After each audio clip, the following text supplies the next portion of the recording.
Okay, I watched that Four Nations face-off final last Thursday night.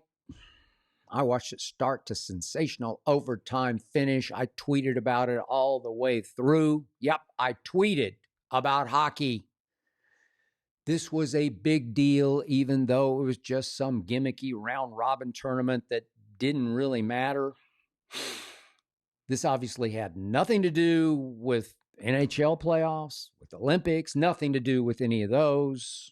But this felt bigger than either of those because this was obviously Canada versus United States. In the end, this was just about pride. As I watched, I kept thinking, okay, these guys are playing so hard just for national pride, and we can no longer get NFL or NBA players to care about playing Pro Bowls or All-Star games that players 30 or 40 years ago played all out in, just in those days for individual pride, just because they were at that point one of the best football or basketball players in the world. And just as individuals, if you ask them to play a game for any reason, they just played all out because that's just the way they were built. Those were the days. I have never seen more intense hockey than I witnessed last Thursday night. And I got to tell you, I have covered quite a bit of Olympic hockey. I was there that Friday night, February 22nd, Lake Placid Arena, 1980, when the miracle on ice occurred right before my very wide eyes. That game, by the way, was aired on tape delay at 11:30 Eastern. In fact, in those days, I was a Dallas newspaper columnist. The only reason I covered that game was there was just nothing else going on that Friday that I wanted to write about. And I anticipated, as did just about everyone else, that Russia would run us off the ice as they had an exhibition at Madison Square Garden pre-Olympics. Russia won that exhibition 10-3, and I thought we'd have another 10-3 game. Boy, was I wrong, and was I right to be there. Now, also in Dallas, I did cover some playoff hockey stars, so I have some idea what I'm talking about.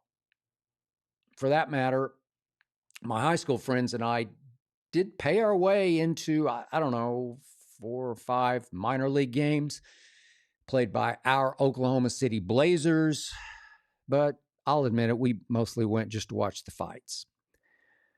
I played baseball, basketball, football, but I never played hockey. Nobody my age in Oklahoma City in those days actually played ice hockey. We ice skated occasionally at the only rink in town, but to my knowledge, and I could be wrong, but to my knowledge, nobody played hockey in that rink. So maybe I just don't get it. But as edge of seat scintillating as that Four Nations Championship game became, as I watched, I was again reminded just how much I don't like watching hockey.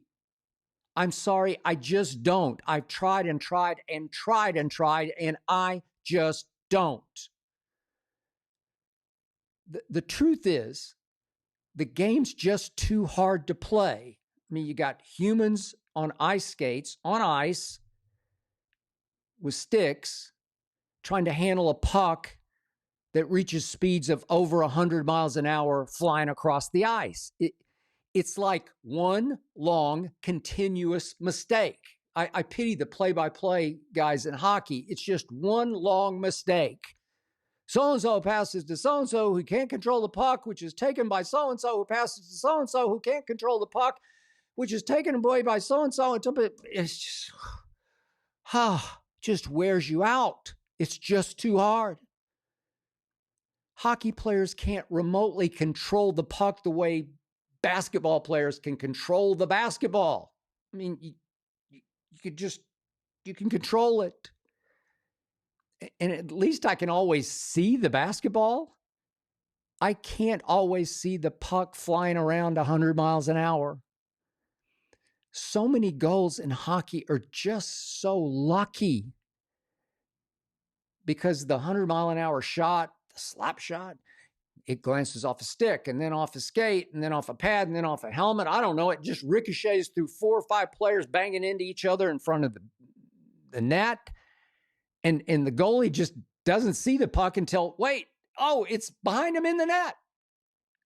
And everybody goes crazy, and fans watching in the arena and at home have to wait for the first, second, maybe even the third replay to figure out what the hell just happened.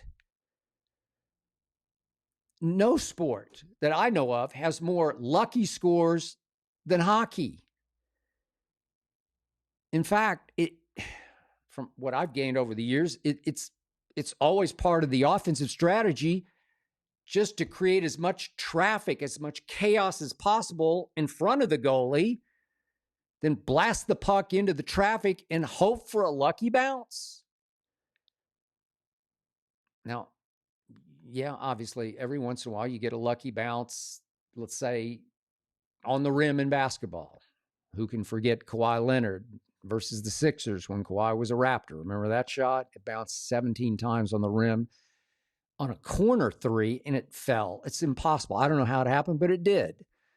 But that was just 1 in a million. And every once in a while in football, you see a Hail Mary, or I should say a Hail Jaden, tipped backward into the end zone to an uncovered Noah Brown.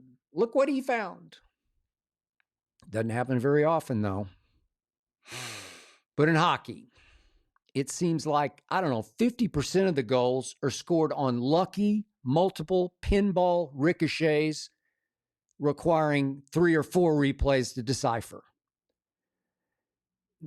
They say, this is what I've always heard, hockey is best when you're actually there. The closer, the better. But, I've gone to 2 Kings games here in LA. Both times I sat right up against the plexiglass. I'm talking about mid-ice. You could call it 50-yard line. The players are skating so fast. The puck is flying so much faster. It's just way, way quicker than the eye faster. That in the end, it's just blurs to me.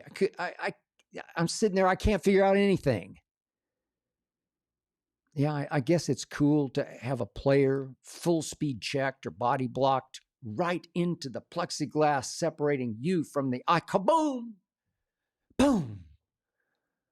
You flinch like a foul ball's coming at you 100 miles an hour and hits the netting that's protecting you at a baseball game. But as far as seeing and absorbing the game, I got to tell you, I was pretty much lost at both Kings games I attended. I mostly passed the time catching up with the friends that Ernestine and I were with those couple of nights.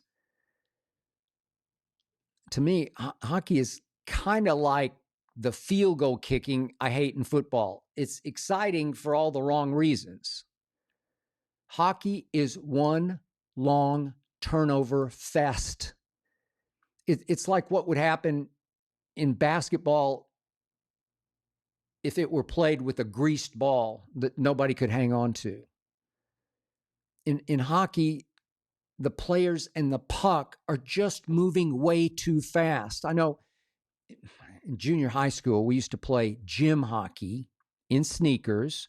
So everything moved at normal basketball speed, including the little plastic puck that we used, which is going to have to be moved against the friction of the wooden floor as opposed to rocket sliding across the ice. At least in gym hockey, I could follow the puck. I don't know, maybe they should play hockey on gym floors in sneakers.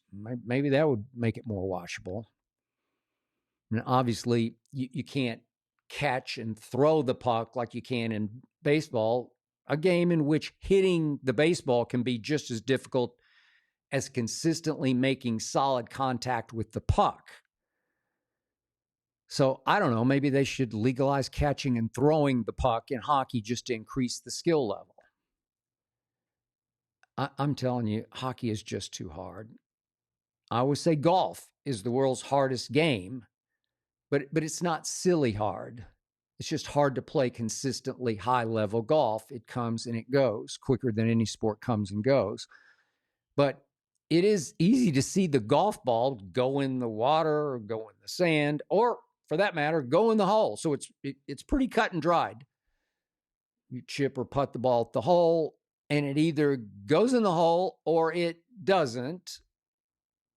You can just see it live. It went in or it did not go in. There are no ricochets off skates or sticks, but yes, I admit it. I am addicted to watching golf on television because I do play golf, or at least I try to play golf. But why do so many hockey players love playing golf? They all trust me on this. It's their first love.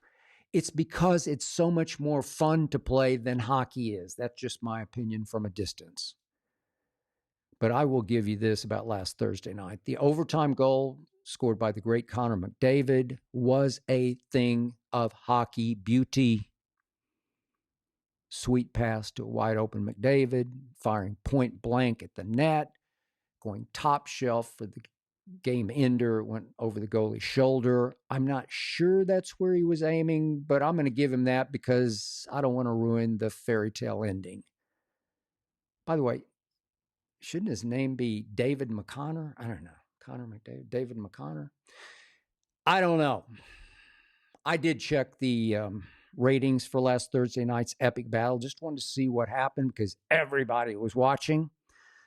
So that game averaged 9.3 million viewers on ESPN, which did top the 8.9 million that watched Game 7 of the Stanley Cup Finals in 2019. That was the most watched hockey game ever to that point, and that's since the sport was broadcast by network television, which didn't start until 1995. So Thursday nights, 9.3 million is now the new viewing record for hockey.